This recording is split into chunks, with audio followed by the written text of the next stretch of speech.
cheki wakati kijana aliitwa na mamake kwa kioo, kijana aliwachwa kuwa amekaa chini. Hebu tazama, kijana akaamuka, lakini kwa kioo akawacha kuwa amekaa chini, na mama akaona. Kijana ndio huyo amekuja, lakini kwa kioo bado ameketi. Oye, nimeambiwa tu. Sasa mambo. Anaona kabisa huyu ni mtoto wake. Lakini mtoto wake ameamuka, but kwa kioo reflection inaonyesha bado mtoto wako hapo. Aliamua kupigia bibi yake simu, bwana yake simu papo hapo. My dear, unajua mimi hakuna mtu ninapenda kama wewe. Hata venye nilikuambia uende sasa kukufukuza, nilikuwa nataka nile hali ya kutaka ushikwe na bidii. Bwana yangu wewe ninakupenda sana.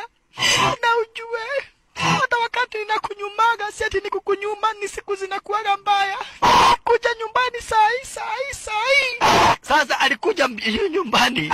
Mwanzo bibi alijua sasa lazima amuite. Maana zile story amekuwa akiambiwa, sasa ameziona yeye mwenyewe.